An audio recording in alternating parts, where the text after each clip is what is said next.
आउज़ुबिल्लाहि मिनश्शैतानिर्रजीम बिस्मिल्लाहिर्रहमानिर्रहीम अस्सलामु अलैकुम वरहमतुल्लाहि वबरकातुहू। आज मेरे पास एक सवाल आया है और पूछा ये गया है कि इद्दत क्या होती है और औरत को इद्दत कैसे गुजारनी चाहिए। जिसने सवाल किया है उसने ये भी बताया कि हमारे माशरे में बहुत सी अजीब चीज़ें होती हैं इद्दत के नाम पर, कि औरतों को बाहर नहीं निकलना चाहिए, घर में बंद होकर रहना चाहिए, किसी को नज़र नहीं आना चाहिए, किसी से बात नहीं करनी चाहिए, इवन कि किसी से फ़ोन पे भी बात नहीं करनी चाहिए। और एक ने तो ये भी कहा कि हमारे यहाँ एक मिलाद वाली आई थी और उसने हमें बताया कि अगर औरत का बाहर निकलना मकसूद है तो वो कोई दाने लेके अपने ऊपर से वार के फेंक दे तो फिर जो है वो बाहर जा सकती है। मतलब इस तरह की चीज़ है। ये सारी की सारी जितनी भी बातें हैं मन गढ़ंत हैं, ऊट पटांगियाँ हैं सारी, ऐसा कुछ नहीं है। इद्दत बेसिकली क्या है, इस पे पूरी वजाहत के साथ मैं बात करता हूँ, क्योंकि इद्दत के दो मतलब होते हैं, दो। लेकिन उससे पहले मैं ये बताना ज़रूरी समझता हूँ कि इद्दत लफ्ज़ है क्या। बेसिकली इद्दत लफ्ज़ जो है ना, ये उर्दू का है या फिर पंजाबी का लफ्ज़ है, ये अरबी का लफ्ज़ नहीं है। अरबी का लफ्ज़ है बल्लग। अब बल्लग लफ्ज़ निकला है बलूगत से, यानी हम कहते हैं ना बच्चा बालग हो गया, यहाँ से ये लफ्ज़ निकला है बल्लग। इसको हमने तर्जमा किया है इद्दत। अब चल रहा है हमारे माशरे में। अब बालिग होने का क्या मतलब है, जब तक आपको इद्दत का सही मतलब समझ में नहीं आएगा तब तक आपको ये बिल्कुल भी समझ में नहीं आएगा कि इद्दत गुजारनी कैसे है।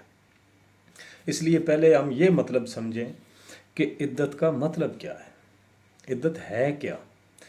लफ्ज़ है इद्दत, निकला कहाँ से है, ये तर्जमा किसका है, बल्लग का। बल्लग निकला है बलूगत से, बलूगत यानी बालग हो जाना।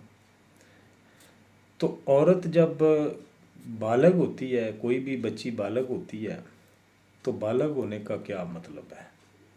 इसका मतलब है कि अल्लाह ताला ने एक प्रोडक्टिव सिस्टम लगाया है, मर्दों में भी औरतों में भी। औरतों में जो प्रोडक्टिव सिस्टम लगाया है ना, यानी बच्चा पैदा करने की जो चीज़ें लगाई हैं औरत के अंदर। जब औरत बच्ची होती है छोटी, तो वो चीज़ें मैच्योर नहीं होती और वो इस काबिल नहीं होती कि वो बच्चा पैदा कर सके। वो चीज़ें ही इस काबिल नहीं होती। अगर किसी ने कोशिश की ऐसी छोटी बच्ची के साथ बच्चा पैदा करने की, तो उसका नुकसान होगा, बच्चा पैदा नहीं होगा जब तक कि वो चीज़ें अंदर की मैच्योर ना हो जाएं। जब वो चीज़ें मैच्योर हो जाएंगी, जिस तरह रहम होती है, बच्चेदानी जिसको कहते हैं, या फिर ट्यूब होती है, फिर एग्स होते हैं, अंडे होते हैं, वो मैच्योर जब तक ना हो जाएं तब तक बच्चा पैदा औरत नहीं कर सकती। और उसी चीज़ की मैच्योर होने को ही बालिग कहा गया है कि अब ये मैच्योर हो गई है, यानी बालिग हो गई है, अब ये बच्चा पैदा करने के काबिल हो गई है। ये चीज़ है बालिग होना। इसी से निकला है लफ्ज़ बल्लग, जिसको हम इद्दत कहते हैं। अब बात करते हैं कि जो तलाक होती है और औरत ने एक टाइम गुजारना होता है, एक अरसा गुजारना होता है, जिसको हम इद्दत कहते हैं, और वो कैसे गुजारना होता है। ये जो इद्दत है ना, इसके दो मतलब हैं। एक मतलब इसका ज़ाहिर में है, हर एक की समझ में आ सकता है, और दूसरा जो मतलब है इसका वो थोड़ा सा छुपा हुआ है। कोशिश मैं करूँगा कि थोड़ी सी उसकी भी वजाहत कर दूँ ताकि आम फहम लोगों की समझ में भी बात आ जाए। पहले मतलब पे बात करते हैं। तो पहला मतलब इसका सीधा सीधा ये है कि इद्दत काटनी है, इस दौरान रुजू का टाइम होता है कि रुजू कर सकते हैं। वजह क्या है, मतलब क्या है कि घर टूटने से बच जाए। एक तो इसका ये मतलब है। अब अल्लाह ताला ने जो तलाक का तरीक़ाकार बताया है, इस पे थोड़ी सी गौर करते हैं। तो अल्लाह ने कहा है कि औरत जब नहा के माहवारी आए और उसके बाद नहा के औरत जब पाक हो जाए तब उसको तलाक दो। ऐसे ही मुंह उठा के तलाक आप नहीं दे सकते। अल्लाह का हुक्म ये है कि जब औरत को माहवारी आए और वो नहा के पाक हो जाए फिर उसको तलाक दो, और उसके बाद अगली माहवारी तक इंतज़ार करो। इस दौरान अगर आपका मन बदल जाए तो आप उससे रुजू कर लें, आप फिर से मियाँ बीवी। और अगर आपका मन नहीं बदला, अगले महीने फिर माहवारी आ गई या जितने भी टाइम बाद आ गई, तो फिर औरत नहा के पाक हो गई, तो दूसरी तलाक फिर दे दो। फिर दो ही तलाक़ें, फिर तीसरे महीने जब माहवारी आए या तीसरी मरतबा जब माहवारी आए, तो फिर अल्लाह ने बताया कि तलाक दो ही मरतबा होती है। तीसरी मरतबा या तो अच्छे तरीके से रोक लो या फिर छोड़ दो। अब फिर हम आपने छोड़ दी, अब तलाक कंप्लीट हो गई। जब तलाक कंप्लीट हो गई तीसरी माहवारी के बाद, तो फिर अल्लाह ताला ने ये कहा है कि अगर फिर भी मियाँ बीवी की आपस में कोई सुलह सफाई का सिस्टम हो जाए, तो 1 महीने तक का फिर टाइम होता है। औरतों को अल्लाह ने कहा है कि वापस अपने शोहरों से निकाह करने से न रोको। मतलब अगले महीने तक फिर निकाह का टाइम है, फिर रुजू ख़त्म हो गया, अब निकाह कर सकते हो वापस। वो भी आपने गुजार दिया, तो उसके बाद फिर ऑप्शन ख़त्म हो गया, आप निकाह नहीं कर सकते। अब तरीक़ाकार ये बताया अल्लाह ने कि अब वो औरत किसी दूसरे मर्द से शादी करेगी, निकाह करेगी, और वो मर्द जब अपनी किसी वजह से, नॉर्मली ऐसा नहीं कि कोई एग्रीमेंट कर लो जैसे हम हलाला हमारे माशरे में घूम रहा है, नहीं, अपनी किसी वजह से नॉर्मली अगर उसकी अनबन हो गई है तो वो भी तलाक दे देता है उस औरत को, तो फिर वो औरत वापस पहले मर्द के पास पलट सकती है, निकाह कर सकती है। ये तरीका है तलाक का या वापस निकाह का। ये अरसा बन जाता है लगभग 4 महीने या कुछ 10-15 दिन आगे पीछे, क्योंकि अब माहवारी का टाइम औरतों का थोड़ा बहुत डिफरेंट होता है।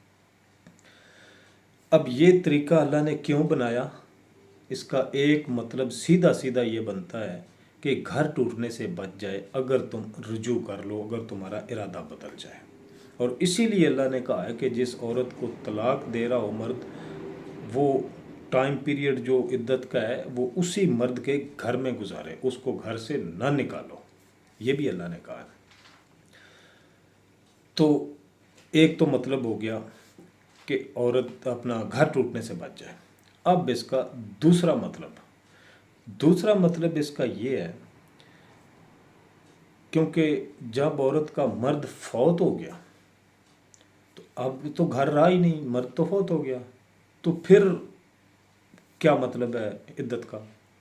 तो फिर मतलब ये है कि औरत के अंदर का जो सिस्टम है ना, प्रोडक्टिव सिस्टम, जैसे बच्चेदानी वगैरह या दूसरी चीज़ें, तो उनमें जब मियाँ बीवी आपस में हम बिस्तरी करते हैं ना, तो मियाँ के जो क्रोमोसोम होते हैं या जो कह लें जरासीम, आसान लफ्ज़ों में, मर्द के जरासीम औरत में होते हैं, और वो जरासीम लगभग 4 माहवारियों में साफ़ होते हैं।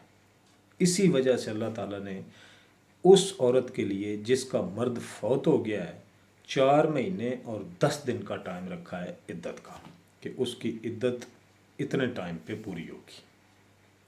और ये इसलिए है कि अंदर का जो उसका सिस्टम है ना वो साफ़ हो जाए, पिछले मर्द के जो जरासीम थे उसमें वो ख़त्म हो जाए। एक माहवारी आई, थोड़े से ख़त्म हुए, दूसरी आई, फिर ख़त्म कुछ हुए, फिर तीसरी में, मतलब इस तरह जैसे कपड़ा हम धोते हैं, दाग लग जाते हैं, साबुन लगाया, थोड़ा सा दाग मद्धम हुआ, फिर साबुन लगाया, फिर थोड़ा और मद्धम हो गया, फिर साबुन, मतलब इस तरह फिर एक टाइम आता है कि वो दाग बिल्कुल साफ़ हो जाता है। यही तरीका यहाँ पर भी रखा गया है। ये इसका छुपा हुआ थोड़ा सा मतलब है, जिस वजह से ये आम फैम लोगों की समझ में बात नहीं आती। और ये बात मेडिकली बिल्कुल प्रूव्ड है, कोई भी इसको वेरीफाई कर सकता है। जो लोग मेडिकल के शोबे से वाबस्ता हैं उनको तो मेरी बात समझ में बिल्कुल आएगी, लेकिन जो नहीं भी हैं वो वेरीफाई कर सकते हैं कि औरत के जो अंदर का सिस्टम है उसके अंदर से जो मर्द के जरासीम हैं वो ख़त्म होने में टाइम लगता है। और यही वजह है कि अल्लाह ताला ने ये बात की है कि औरत और मर्द अगर आपस में बंद ना आए उनकी और वो अलग होना चाहें तो हो जाएं, अल्लाह ताला उनको एक दूसरे से बेनियाज कर देगा।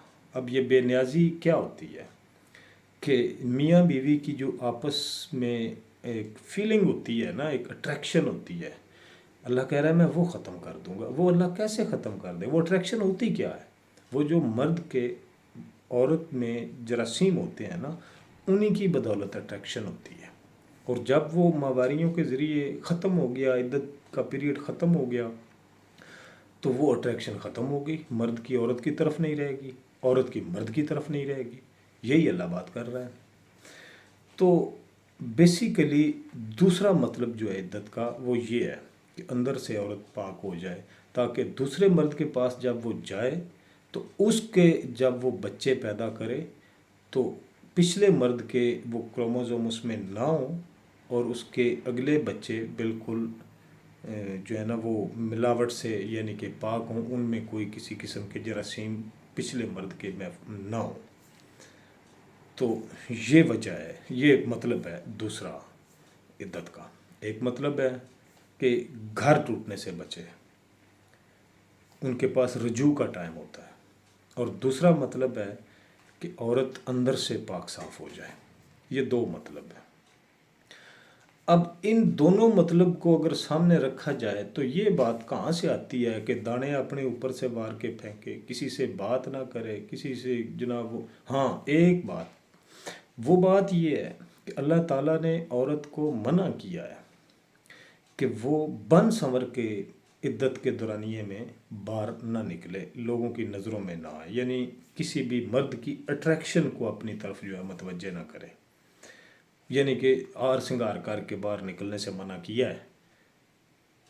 वैसे नहीं किया, नॉर्मली आम हालात में औरत निकले बाहर, जाए, बात करे लोगों से, नो प्रॉब्लम, क्योंकि अल्लाह ने मर्दों को भी मना किया है कि इद्दत वाली औरतों को प्रपोज नहीं कर सकते तुम, उनको कोई लालच नहीं दे सकते कि मैं तुमसे निकाह करूं, क्योंकि वो इद्दत में चल रही है, पिछले बंदे के पास रजू का टाइम है और तुम उसको लालच देते हो, और वो तुम्हारे साथ दम दमादम मस्त कलंदर, और पिछला बंदा रजू से फारग हो गया, तो ये तो नाइंसाफ़ी है।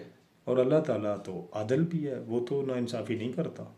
इसलिए उसने ये तरीक़ाकार बनाया है कि तुम मर्दों औरतों को प्रपोज ना करो जो इद्दत में हो, और औरतों को कहा है कि बन संवर के बाहर ना निकलो कि कोई तुम्हें देख के प्रपोज ही कर दे। हाँ, वैसे नॉर्मली औरतें निकलें बाहर, जाएं, घूमें फिरें, बात करें जिससे मर्जी है, कोई घूंघट करने की ज़रूरत नहीं है, कोई दाने फेंकने की ज़रूरत नहीं है, किसी चीज़ की कोई ज़रूरत नहीं, नॉर्मली अपनी ज़िंदगी बसर करें। हाँ, अगर हो सके तो मतलब ज़्यादा लत छड़ से बचें ही तो ठीक है, लेकिन ज़रूरी नहीं है कि आप छुप के ही रहें। नॉर्मली इद्दत आप गुजारें जैसे आम नॉर्मली होती हैं औरतें, घर में घरों में काम करती फिरती हैं, कोई आ गया जी सुनाओ कि हाल है, ठीक हो जी, बस बाहर निकल गया, पड़ोसन से सालन लेने चली गई, कोई मसला नहीं है। हाँ, बनने संवरने से रोका गया है। तीसरा एक टाइम पीरियड है औरत का, और वो है जब बच्चा पैदा होने वाला हो, तो ऐसी औरत का जो इद्दत का दौरानिया है वो थोड़ा लंबा हो जाता है। हो सकता है बच्चा पैदा होने में 10 दिन भी रह सकते होते हैं और मर्द तलाक दे देता है, 8 महीने भी हो सकते हैं। तो ऐसी औरत का जो दौरानिया है या इद्दत है, वो बच्चा पैदा करके जब औरत पाक साफ हो जाए, नहा ले, तो तब वो किसी दूसरे मर्द से निकाह कर सकती है, वो पाक हो जाती है। तो सारी इस बात करने का लुब्बे लुबाब ये है कि दो मतलब हैं इद्दत के, एक औरत अंदर से पाक साफ हो जाए, दूसरा घर टूटने से बचे। अब ये दोनों मतलब आप अगर मद्देनज़र रखेंगे तो फिर आपको पता चलेगा कि हमने कैसे चलना है, कैसे बिहेवियर करना है, कैसे हमने रहन सहन करना है, तो फिर औरतों को पता चल जाएगा। इस व्लॉग को मैं यहीं पे रोकता हूँ। अपना ढेर सारा ख्याल रखिएगा। अगर बात पसंद आए तो अपने जानने वालों में शेयर कीजिएगा और अपने इस चैनल का भी ख्याल कीजिएगा। अल्लाह हाफ़िज़।